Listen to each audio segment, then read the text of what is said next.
This video was brought to you by Skillshare. There is a style of harmony that the great Wayne Shorter developed in the 1960s that we could call jazz impressionism, like a beautiful painting in soft focus. Music that heightens emotion because it is so ambiguous. It's a hallmark of Wayne Shorter's compositional style, alongside his elegant melodic construction and a deep use of the blues. Now, we recently received news of Wayne Shorter's passing, and so in celebration of his life and of his music, I thought we would take today to explore one of my personal favorite tunes of his. Today, we're checking out Infant Eyes.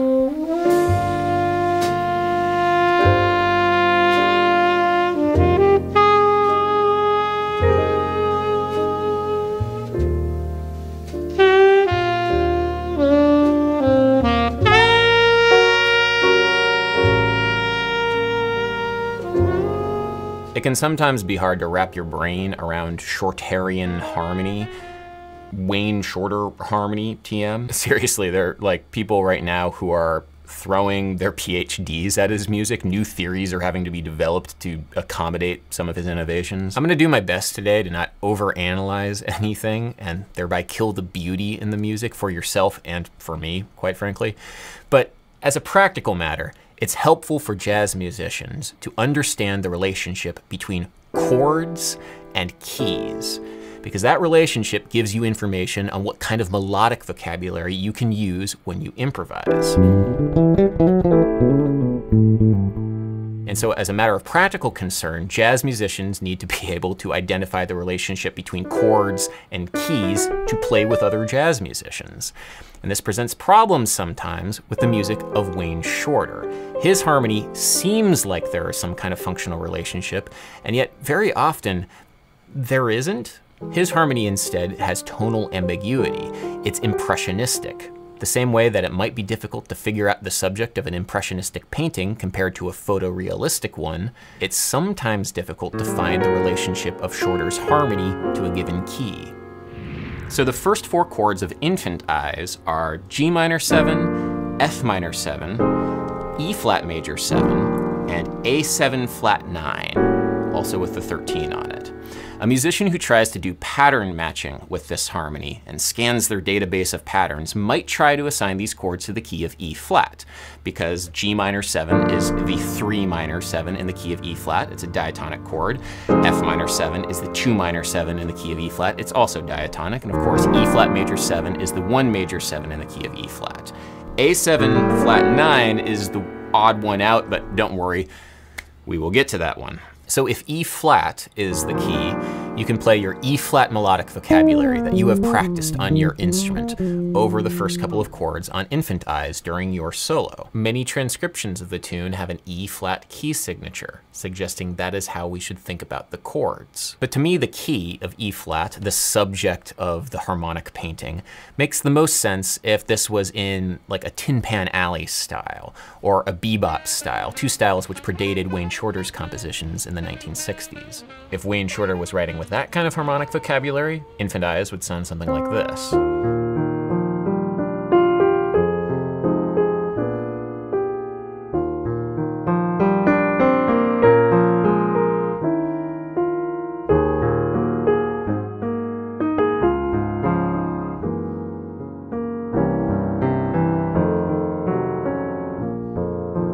I honestly kind of like this progression, but it doesn't feel very Wayne Shorter to me. It feels maybe a little bit too photorealistic. There's a logic in the progression where you can easily anticipate the next chord. Shorter would say, I don't like that approach, because thereby the listener can just about anticipate what's going to come next. You know, Wayne Shorter got his start playing with Art Blakey and the Jazz Messengers in the early 1960s. And like any musician of that era working within the post-bop style, there is this pushback on the expectations that the previous generation had for music. Like most listeners at the time might expect this sound, an A7 flat 9 with a 13 on it, to resolve down a perfect fifth to maybe this sound, a D major 7 chord. Makes a kind of logical sense. But to use a Barry Harris parlance, that's not what Wayne Shorter says with the harmony. Instead, he says this. He resolves A7 to G flat major 7. This is a beautiful resolution, and it's one that I think is non-functional. It doesn't seem to have a relationship to a key. It's a unique way of approaching the harmony, the same way that Wayne Shorter had kind of a unique approach to looking at life. When other people said this, he said that.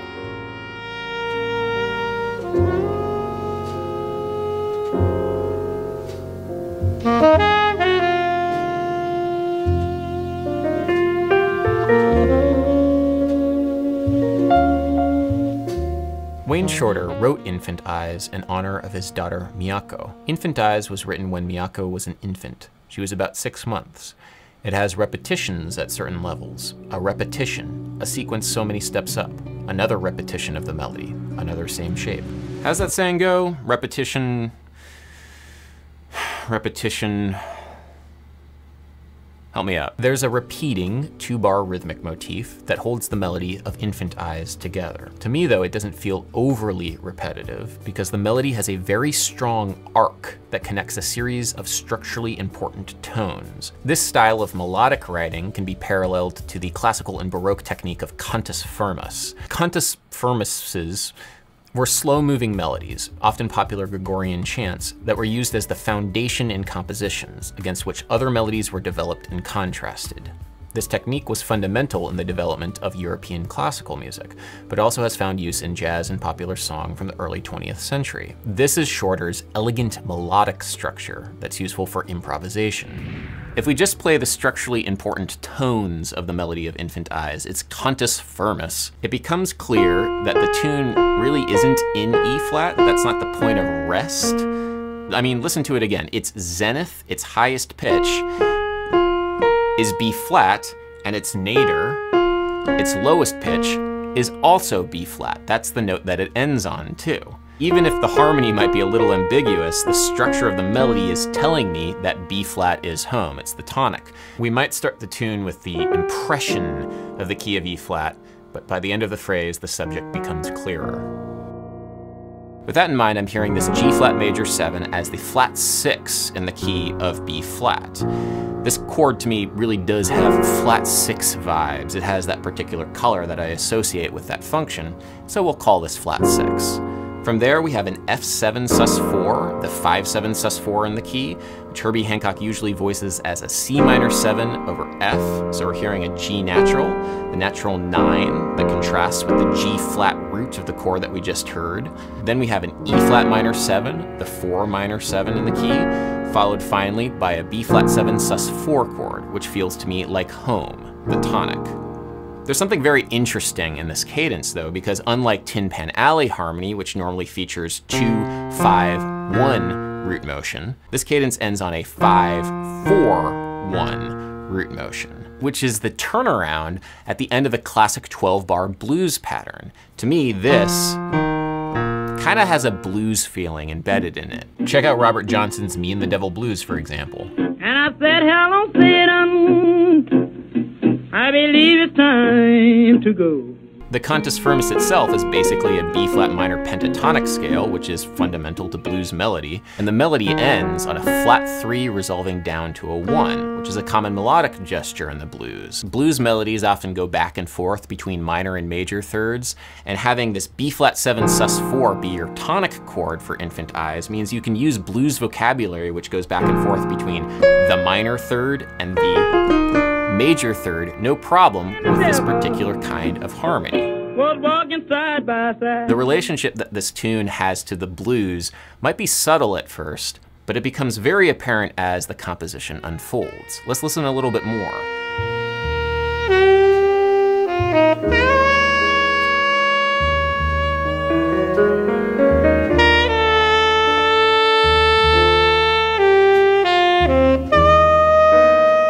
So we start the bridge on an E flat pedal point. The bass is staying on a low E flat as different chord qualities are changing on top of it. But the bass is staying on a low E flat. Now, E flat is important because E flat is the 4 in the key of B flat. Going to the 4 on the bridge is a very popular harmonic choice in blues, gospel, and funk music. The chances are very likely, if James Brown is shouting at you to go to the bridge, that you're going to go to the 4 chord. The 4 chord as a point of modulation is almost a stylistic signifier of the blues. This is the third pillar of Shorter's compositional approach, a deep use of the blues. Not just a surface level use of the blues scale, but how all elements, including the form and harmony, relate back to the style of the blues. The climax of Infant Eyes to me occurs on the bridge on the note A. The way that Wayne Shorter sings this note is so beautiful. It like has such a quality to it that, I don't know, I love it. This is my favorite part of the tune. It's also the first target note of the melody that isn't part of the B flat minor skeleton. He saves that departure for a moment that's just oh so sweet, and man, I love it. What's more is that immediately afterwards, there's a gigantic melodic leap of a low C to a high E flat. Large melodic leaps are a defining trait of the tune. At points of high harmonic drama, there's also high melodic drama.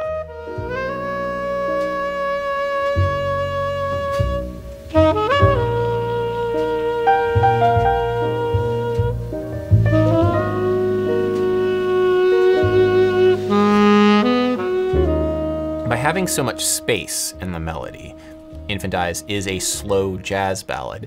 Shorter creates space for Herbie Hancock and the rest of the rhythm section to answer his melody with short improvisational statements. You could say that these melodies are democratic in nature, and that they require participation from the body politique of the entire ensemble to fully function. This form of art is actually acts out what the Constitution is talking about as a very democratic, so which to me is like a form of enlightenment, which is becoming more and more and more enlightened, not ever arriving. Shorter uses this democratic melody idea with long tones and call-in response on the tune Speak No Evil, also off of the album Speak No Evil.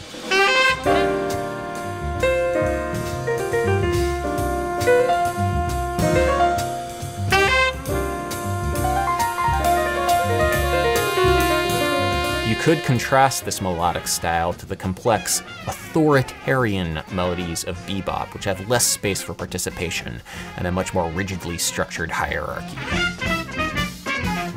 By the way, if you ever want to get spicy, I'm sure you could come up with a music theory of the politics of melody. I'm sure there's some kind of a spicy discourse about that one. Anyway, it's important to note that Infant Eyes, in addition to having unique harmony, has a fairly unique form. Every phrase is 9 bars long, and there are 3 sections, A, B, A. James Mooney, in a very excellent jazz guitar video on Infant Eyes, suggests that the 9-bar phrase is like how folk singers and folk musicians, especially in old time and bluegrass music and older styles of blues music, often elongate the ends of phrases to give the melody a little bit more time to breathe before starting in on the next stanza, the next verse. You know, people ask whether for what kind of music is it? What kind of music is that you're doing?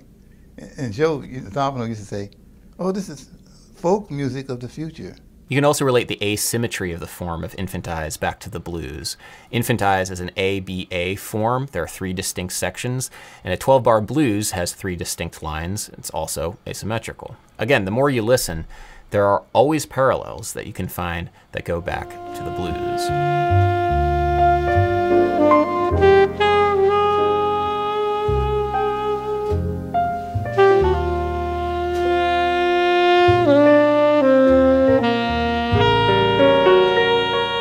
And nothing to me is ever begun or finished. After the bridge, we go to another A section. So we have G minor 7, F minor 7, E flat major 7, and then of course, the one, A7 flat 9 with the natural 13. There are a lot of online discussions about this one because it doesn't resolve like a dominant 7th is supposed to. It's hard to justify why we go to G flat major 7. Without worrying about the theory though, let's listen to the resolution of this A7 chord to the G flat major 7 using our eyes and our ears. What are your senses telling you about this? Well, to me it sounds like it's starting tense and then it's resolving. All of the notes are going down in pitch. Things generally feel more resolved when they succumb to the ever-presence of gravity, and harmony is no different.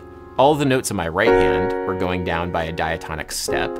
My right hand was playing a G-flat major triad and an F minor triad with the melody in the upper voice. The melody is dictating the right hand chords, which are just a simple triadic harmonization of the melody within the key of B flat. But then the bass motion comes in, and then it creates a lot of tension, followed by release. At the moment of the most tension, we have an A natural in the bass, which is similar to how Wayne Shorter used an A natural at a moment of dramatic tension in the bridge. Drama. When we introduce these bass notes, we imply bigger chords. The notes of the right hand now sound more colorful and reflect higher tensions on the chords that the bass notes imply. These are what we call upper structure triads. The G-flat triad hits the notes 3, 13, and flat 9 from an implied A dominant 7th chord, and the F minor triad hits the notes sharp 11, major 7, and 9 on an implied G-flat major 7 chord. So using this technique of harmonizing triads with unrelated bass notes, Wayne Shorter could have said something like this. He also could have said something like this. But he probably wouldn't have said this. Because, you know, I don't think there's enough tension in that first chord, so you don't get that sense of tension and release. So let's zoom out just for a second and put some of this stuff into context. Wayne Shorter was working in the 1960s in a post-bop style, but there was another style of jazz that was ascendant at the time. That's, of course, free jazz. Speak No Evil, the album that Infant Eyes is on, was released in 1966, which was the same year that John Coltrane's Ascension was released. Free jazz completely abandoned any sense of tension and release that would come through chord progressions and harmony, whereas post-bop still held on to that idea as an organizing principle, but just wanted to come up with different ways of doing it rather than going 2-5-1 all the time. So when it comes to Infant Eyes, the melody itself is fairly traditional. It's composed in a cantus firmus style, and so it has this romantic drama to it that demands a sense of tension and release. And it would be doing the melody a disservice not to pair it with some kind of color which tells that musical story. Remember way back in the video when I gave an example of Tin Pan Alley harmony that goes with Infant Eyes? Well, yeah, that was just the chord progression to Love for Sale by Cole Porter. Infant Eyes follows the same melodic and harmonic logic of a classic 20th century ballad. This is what makes Wayne Shorter a great composer, in my opinion. He is able to take the past and make it new without throwing out what worked before. He did that with a thorough and a novel understanding of the blues. He composed well-structured, democratic melodies, and he heightened the emotions of those melodies with a pastel palette of impressionistic harmony. Harmony that still managed to maintain a sense of tension and release. What's great about Wayne's music is that, as sophisticated as it is, he writes songs. A person who knows nothing about music can listen to them and hum them back. So Wayne manages to accomplish that while having incredibly sophisticated harmonic qualities. Wayne Shorter's legacy as a composer and improviser goes far beyond the scope of what any YouTube video that I could make would be able to do justice to. Like, he's played with so many of the great jazz musicians of the latter half of the 20th century, like Miles Davis and Herbie Hancock and Ron Carter and Tony Williams. In fact, all four of those musicians in the same band. That's Miles Davis's second quintet. Absolutely stacked lineup. But I wanted to make this video because Infant Eyes is a beautiful tune, and it's a tune that I wanted to share with you guys. I wanted to share what I have learned listening to the tune and playing the tune, because every time I play the tune, I'm learning something new. You know, Infant Eyes is just one of many tunes that Wayne Shorter left us behind that have had like a huge impact on the jazz culture. And for me, what's so amazing about them all is that it seems like, according to him anyway, he just kind of like spat them out. When all of those records came out, I didn't know that they would be thought of as classics or ABCs of modern jazz. Most of those tunes came out just like that, real quick. And if anything was behind them, it was like a wish that was manifested musically. Maybe a wish for eternity, or a beautiful girl. Finding out what this is all about. What is music for? What are we for? What's language for? There's a line in the movie called The Red Shoes. And this dancer, Victoria Page, asked Boris Lermontov. He asked her first, said, "Why do you want to dance?" And she said, "Why do you want to live?" He said, "I don't know, but I must." Why do you want to live? I don't know exactly why, but I must. That's my answer, too.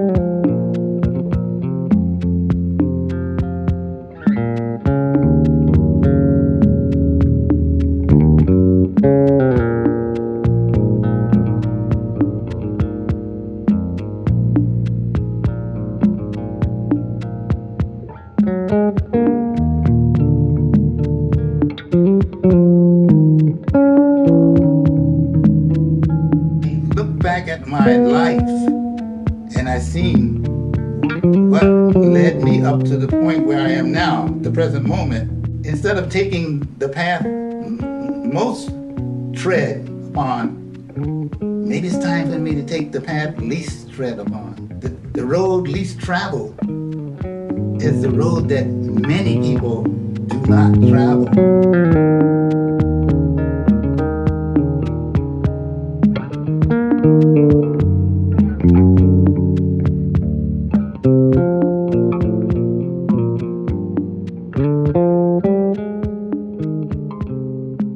Today we have just barely scratched the surface of some deep harmonic knowledge. And if you'd like to travel down the rabbit hole a little bit further, there's a class that you can find on today's sponsor, Skillshare. Jacob Collier has a class over there entitled Music Fundamentals, Explore and Create Your Unique Sound. It's a freewheeling exploration of the fundamentals of music, from harmony to melody to rhythm, delivered in that wonderful way that Jacob Collier talks about music, with curiosity and imagination. All of these notes, they all work within that harmony.